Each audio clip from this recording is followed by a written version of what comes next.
And welcome back. With us now, ANC Spokesperson Pule Mabe to discuss allegations that President Cyril Ramaphosa is plotting to collapse the ruling party and privatise state-owned enterprises and SOEs. Now, this according to an article in a Sunday newspaper yesterday, which said that the allegations were made by senior ANC members. And the article also went on to say that the ANC's top 6 officials also confronted the president about the alleged negative attitude towards black-owned companies. And as mentioned, ANC spokesperson Pule Mabe is with us now. Thanks so much for giving us your time this morning. Good morning, Sakina, and morning to your viewers. Let me start by asking you whether there's any truth to that article that appeared yesterday. Well, there is no truth to that. The article is malicious, seeks to peddle lies, undermine the essence of the unity and renewal project that the ANC is forging ahead with.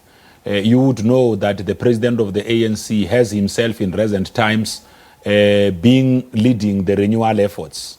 Part of those was through the launch of the 50th anniversary program of Morogoro, that him, the Secretary General and the Treasurer General, and together with the DSG, who would have addressed here in Gauteng. The DSG addressed the night of Morogoro out at the theatre, at the Market Theatre. The president addressed a rally at the Naledi Hall in Soweto. The Secretary General would have launched the Ziveze campaign. All of these were efforts to try and make sure that we bring all of our members closer to one another.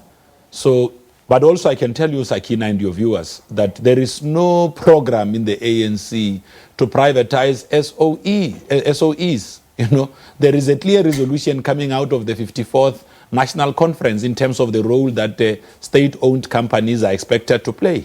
They are expected to operationalize or government's socio-economic plans and ensure that they are capable men and women who are expected to take that role further forward. Make sure that there's prudence, there's good governance, and all of that. So, peddling lies and trying to create or feed out in the public stories that suggest that there is a clear agenda to effectively undermine resolutions of conference and isolate the president outside the collective of the African National Congress, or outside of the collective that he was elected with at the 54th National Conference, is really uncalled of. So with regard to the restructuring efforts at some of the state-owned entities, is the ANC-NEC united in that regard in terms of how they view these restructuring processes and the turnaround strategies that have been forwarded? Well, of course, we have been briefed by the Minister of, who is also a member of the National Executive Committee. Sakina, you'll appreciate that the NEC is still ongoing. We have been briefed about the dire situation that the national carrier was facing, the need to restructure and ultimately driving forward a business rescue process so that you are then able to avoid what could even be more dire, like things like liquidating, placing the SAA under liquidation, which is undesirable. So our expectation is that all of the efforts that the government is putting in place are meant to make sure that there's stability at the national carrier, that the national carrier could be able to be self-sustainable, doesn't only depend on continuous bailouts as it has been the case in the recent past. But would it be fair to say that there may be, different points of view as to how this needs to be done within the ANC? Because one would imagine if one of your alliance partners in the SACP comes out and say they would have preferred a state-led intervention, then some of those members, of course, sit within the NEC. Have those views been put forward within that body? Like I'm saying that as we speak, as I'm talking to you, when I finish with your interview this morning, I'm expected to join the second day of the National Executive Committee.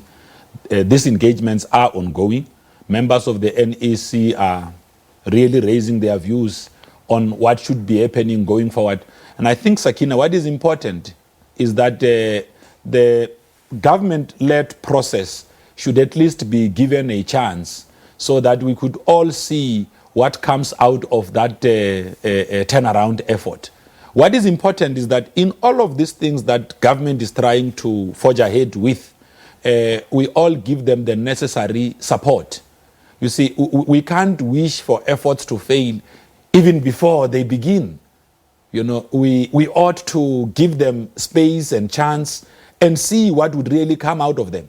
What I can tell you now is that with the expressions made even by the president in his own political overview, and the views cemented by the Secretary General, even in his own report to the National Executive Committee, that there seems to be an overall commitment to make sure that we give some life to the state-owned companies and make sure that they are able to fulfill the mandates that they are charged with. I think overall what that article was asserting is that all is not well within the top 6 of the ANC, or for, lack of a better term, they're not facing coherence in the same direction or having a common purpose at this point. One of the other allegations leveled against the president was apparently some in the top 6 came out against the way in which he treated black-owned companies. And we do remember last week, I think it was the Deputy Secretary General, Jesse Duarte, talking about the treatment by the PIC of independent papers, for example. So did that meeting happen? Was there a confrontation within the top 6 regarding some of these allegations that are stated? Well, Sakina, like you, I read about these things in the papers. I'm the national spokesperson of the African National Congress. I do not see it in the top 6. And what I can tell you now is that members of the top 6, with the exclusion of the Treasurer General, who's not in the country, are occupying the top table in that National Executive Committee. And there is a semblance of unity amongst them. They are speaking in one voice. From the reports that are coming out, you could see that they have properly processed those and are all expecting that when the NEC rise, we'll be able to communicate one singular message of unity to our structures. You see, we shouldn't allow peddling, tabloids, publications out there to want to feed into what must become the agenda of the ANC. The collective leadership of the African National Congress has got the capacity to be able to define their own program. We came from Congress in 2017 with a set of resolutions. The expectation is that all of us elected out of that conference must be seized with the implementation of those resolutions. The ones that we are unable to realize because of the situation that might be obtaining at the time, when we go to the National General Council, we'll be able to report to our members on the sort of challenges that we shall have faced. But what our members expect from all of us is the unity of purpose. And that seemingly to be in question right now. But I need to ask you about former President Jacob Zuma. Again, some reports that he may be in Cuba receiving medical treatment. Does the ANC know anything about that? Well, we were asked that question yesterday by a journalist who came to our doorstep interview. And at the time of them asking the question, we did not have full facts. And what we sought to do is that as soon as we have gathered facts on the matter, we will be able to communicate out to the public. Because a matter such as this is not an issue that you can just go on just like that without facts. You know, because you'd know that this issue first came out in a Sunday tabloid. So the Sunday World, to be exact, the Sunday World ran with a story. And when the ANC answered at the time yesterday, we said that if indeed the president was unwell, we wish him well.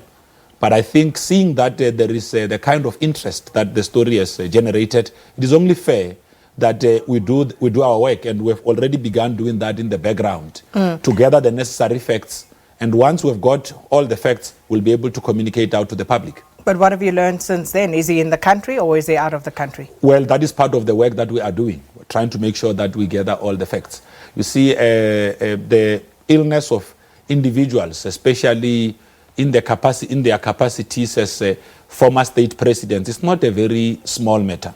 It's not an issue that we should take lightly. There is the presidency at the level of government. There is ourselves, the level of the African National Congress. We've got to make sure that we all coalesce around one line and are able to communicate one single message. But I can tell you now that President Zuma is very much a part of this collective. From time to time, he does attend these NEC meetings because he's a permanent invitee, like all other former presidents of the ANC. So he is one individual that we hold in high esteem. When will you be able to give us feedback with regard to this situation? I am sure that as soon as we are aware of all the facts at the shortest time possible, we will be able to communicate. We'll leave it there. Thanks so much. Well, but we can't just go away without wishing Miss Universe well.